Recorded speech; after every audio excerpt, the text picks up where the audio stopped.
Hello everyone, my name is Pam Nacpil and this is The Moving Truth with Pam. So this lady I have as my guest today, we've known each other since we probably moved to Canada, almost at the same time. So happy to be connecting with her again, and I didn't even realize she moved from Moncton to St. Quispam. St. John, St. John, New Brunswick. Yeah. And please, I'd like her to introduce herself. Nur, please. Thank you for having me, Pam. It's so good to see you again. I know. You again. It was such a nice surprise to I appreciate you driving all the way here. So it's quite a drive. Yeah. So you mentioned we moved to Quispam. Well, my life has been characterized by moving a lot. so this one is for you. The Moving Truth with Nur. We can do that. So my father was a diplomat, so this explains part of the reason why I was moving. Wow. So I was born in Spain.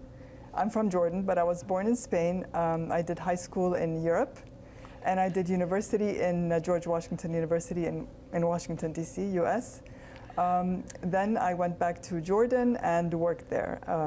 So I've been in journalism, writing most of my life. Yes. And then when we came to Canada, I switched and I got licensed with real estate. So. Oh, wow. So you are married. Yes. And you have a son. Oh, we'll talk about that. Okay. For someone who's been traveling, even as a child, born in Spain, lived in, where did you say? Europe for most of your life. What happened? Like, why wasn't the first thing you thought of a place of moving to was Europe? Good question. We had our son in 2010. So by then, when we had our son, we started talking about opportunities and life and all that. You know, you think differently once you have a kid, when you have right? kids, right? So one of the major issues we were talking about was climate and water in specific. We were in Jordan then. Okay. Jordan is one of the most water-starved countries in the world. So we're always on ration and all that. So we were thinking of that.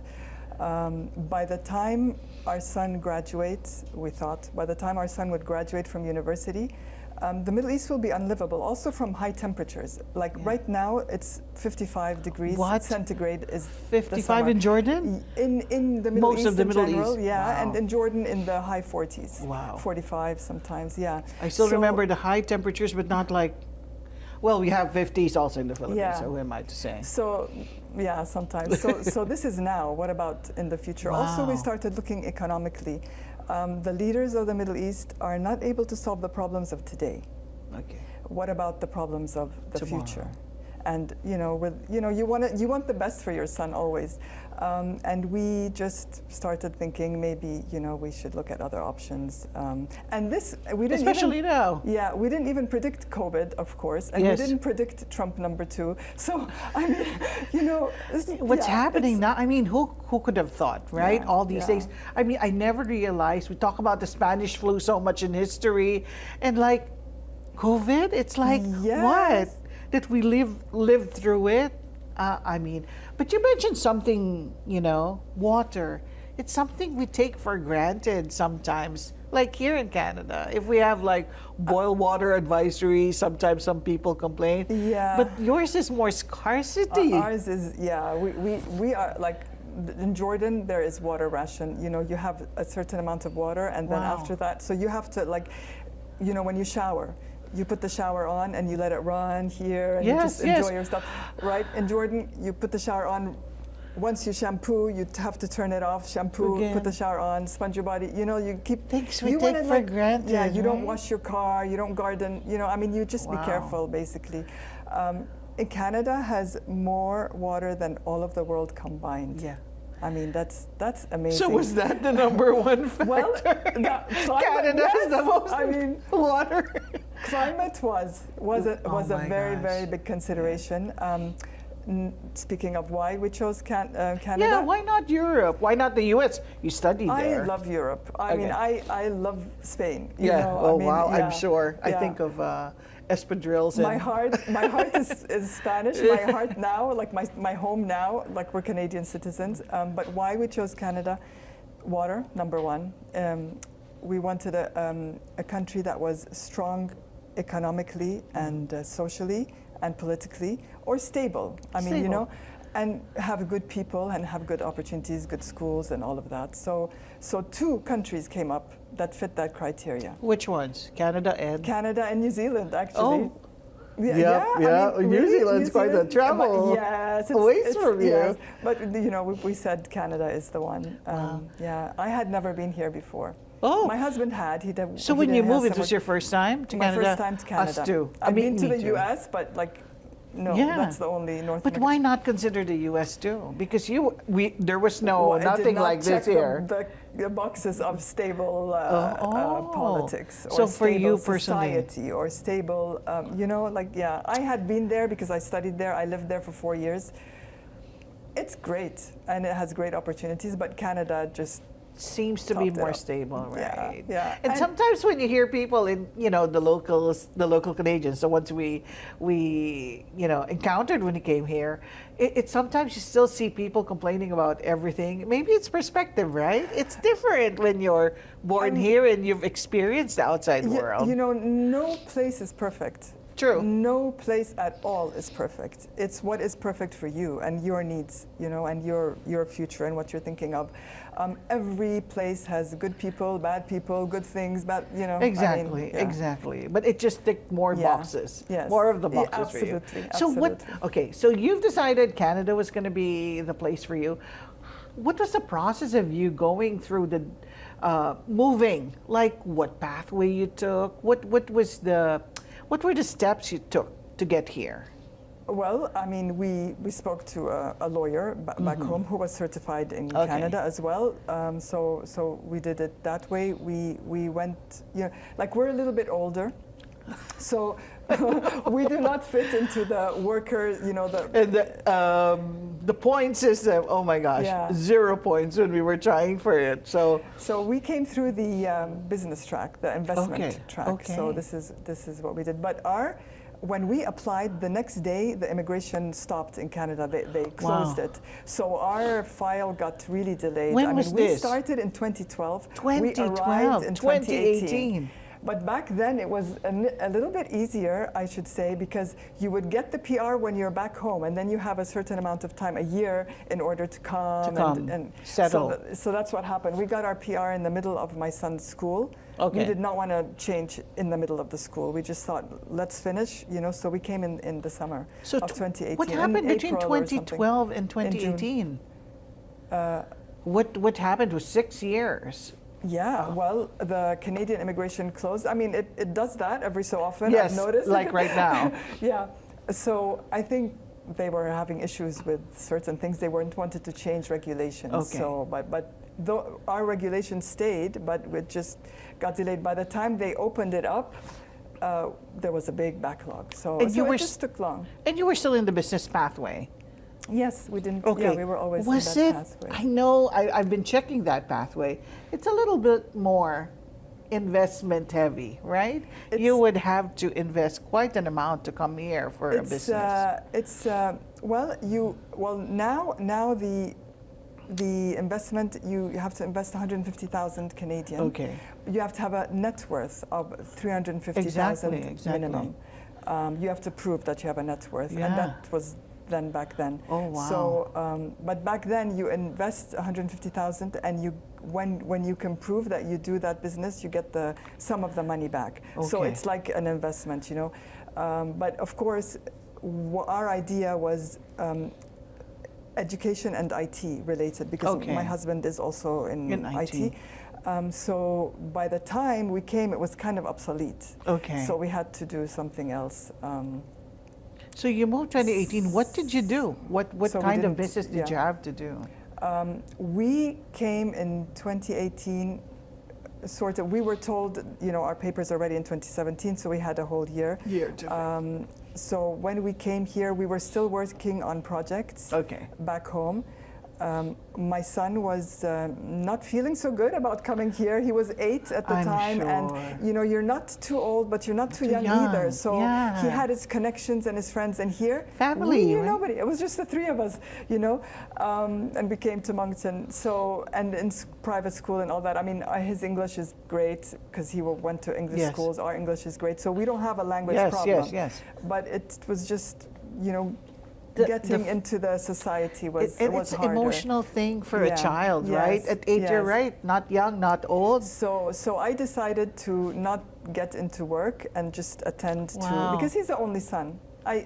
So I did activity, you know, I did that, and then COVID hit. We were still in Moncton, and he was in Montessori at that Okay. time. He started in public school, but went to Montessori. Okay.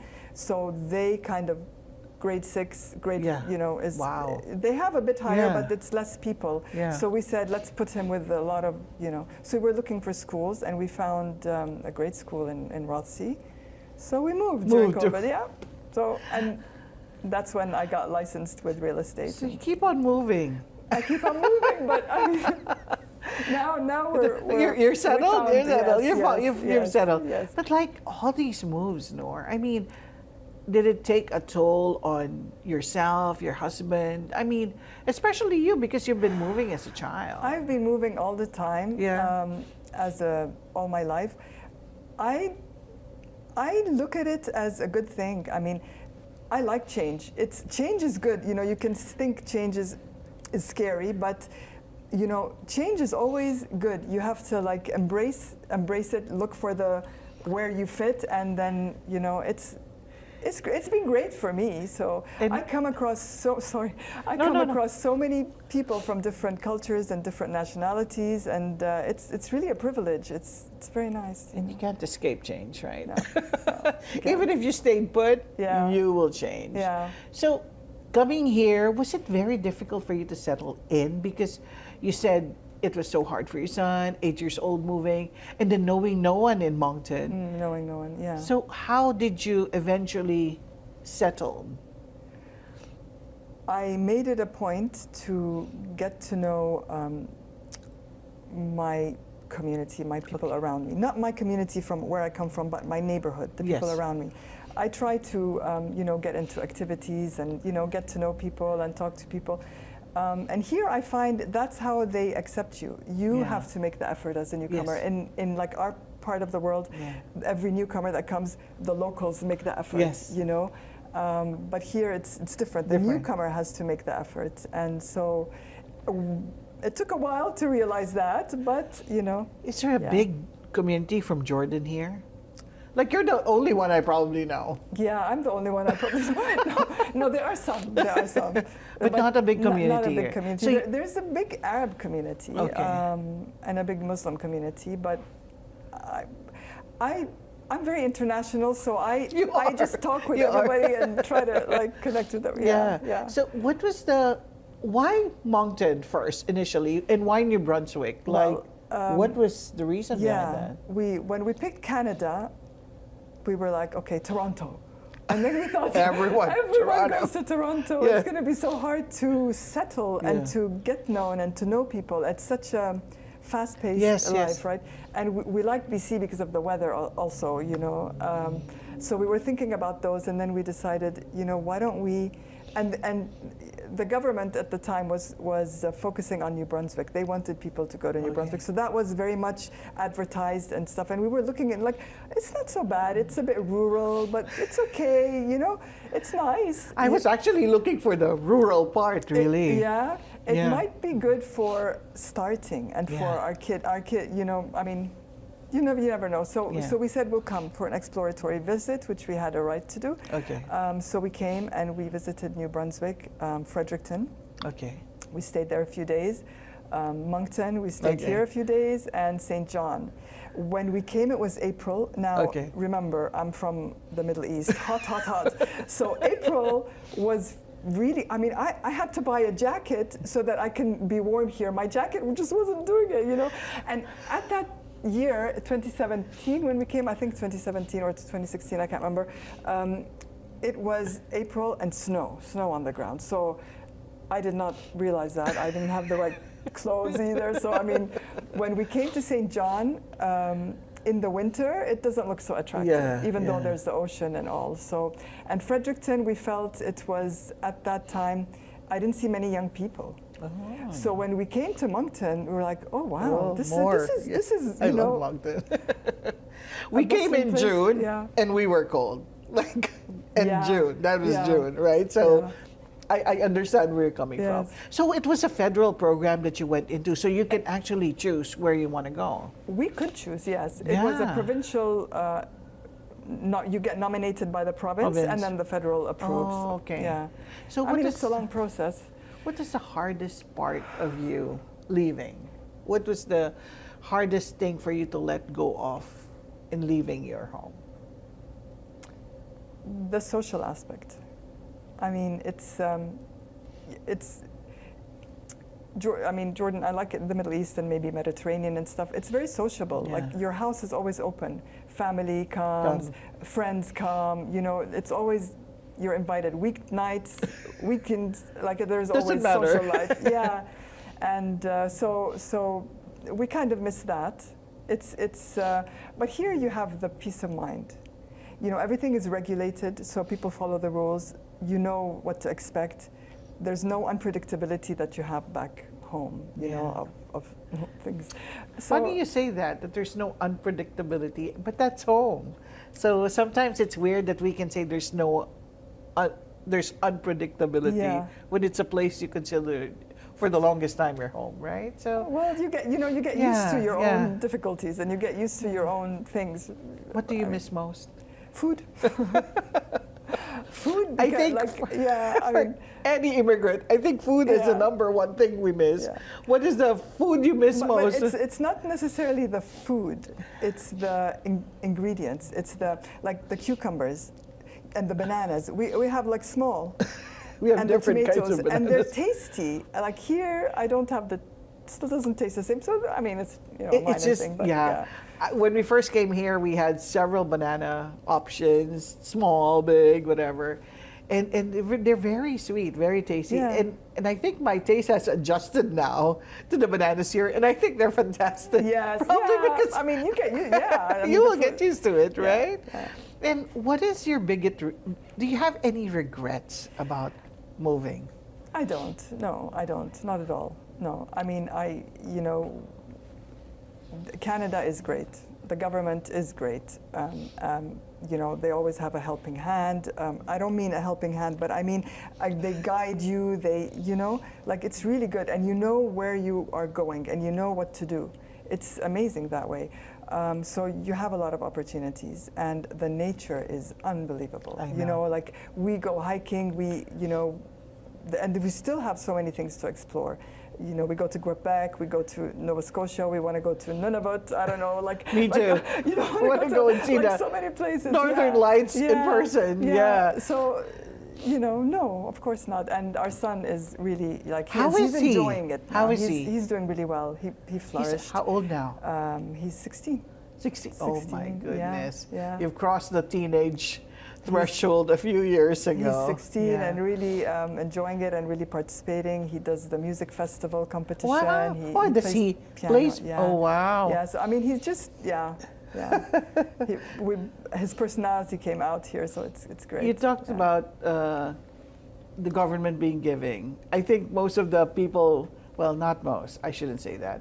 There's still a lot of people thinking that as immigrants, we get a lot of dole outs from the government. No, that's not. I meant giving as in, I know. I mean, yes, back home, but some the people, government does not. You have to fight for things. It's not. I can't explain it properly, but here you have you go to any government place. They will give you information. They will help you with guidance. They will, connect you with people. It's unbelievable. And it's easy. Like you don't have to go line up for some things. No, like just a the lot of fact things that are I can online, register my vehicle or get my license Yes, online. exactly. It's like okay, that's Interact. I love. Yeah, and there's always a way to get answers if you, Yes. if you. So this is what I meant. Yeah, but people do something. Some people think though that immigrants always get dole outs. There's this misconception that they pay employers to hire us. We get money from the government. Have you received any? I have not. No, I have not. No, I have not. Actually, from what I've seen and from our experience, immigrants are really hard workers. They leave everything behind, I know. and they come to whatever country to start from scratch.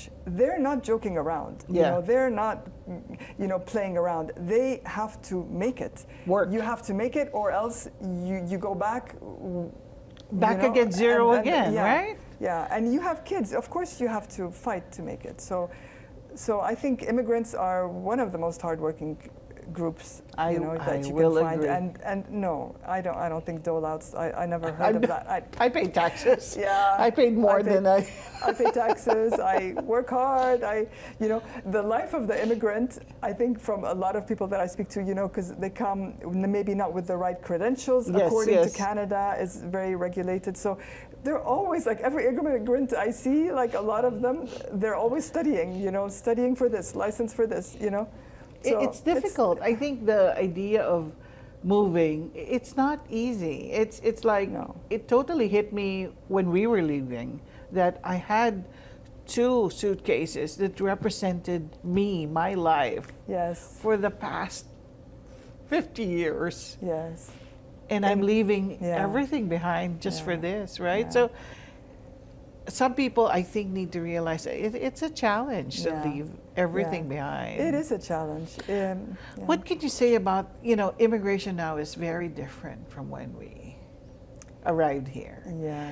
Do you still think it's good for people to immigrate? I mean, not many people. I mean, there are even people here who are going home just because they can't get their permanent residency anymore. Yeah. So how do you feel about immigration now? Is it still something you think that's viable? Well, the regulations have changed and have become stricter. I don't really know the details of them now, but I do work with some immigrant communities in my real estate business.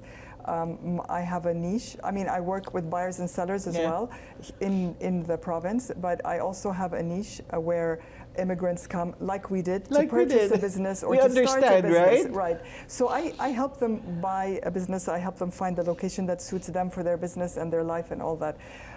So yes, it's taking longer. The requirements are more stringent, and they're focusing on the language. The language is very important, Yeah, yeah. English or French. French. Yeah. But they are coming still. There are a lot of people who are leaving as well. They didn't get their work permits renewed, Yeah. and I don't understand that. And so sad for me. yeah, so it's sad. very sad. Yeah. Like I know people who have been here for 6 years, and just because things Yes. have changed, Yeah. they've paid into the system. But Yeah, that doesn't make sense very to me. sad, But very sad. yeah. What advice would you give to people thinking of still moving? Thinking of moving, well, I mean, know the reasons why. I mean, when you move to a country, it should be permanent because you're making all this effort. I mean, it's likely to be permanent. So you have to make sure you're in the right province. I mean, do study the place properly.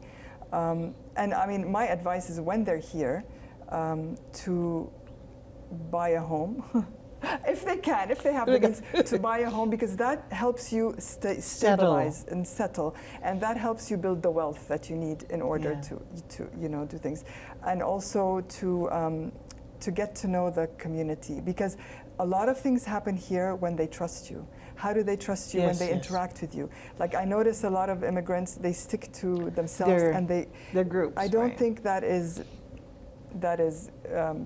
good for them, because then they will not be able to get into the locals and be trusted and get in there. And if you want Canadian experience, because obviously you don't have any when you first apply, I know a lot of applications are not getting seen because there's no Canadian experience. Volunteering is a good way. Yeah. Because that is counted as Canadian experience, and you get to know and Network. And then, Network. I think that it has to. Everything has to strike a balance, right? Yes. Being with your peers or your countrymen, that's good, but also we're new here, right? So we have to be the ones to really integrate. It's us who have to make the step, not the other way around. Thank you for joining me today. Thank you so Appreciate much. it. All the best in your real estate business, Thank and your you. husband in his IT Thank business, you. and Thank you. your Well, son. cybersecurity now. Cybersecurity. and my son. Well, that's a key now. Cybersecurity. Thank you so Thank you. much. Thank you, Appreciate Pam. that Thank for you for having driving me. all the way. My pleasure. My pleasure. With that, thank you, and we'll see you at the next The Moving Truth with Pam. Bye for now.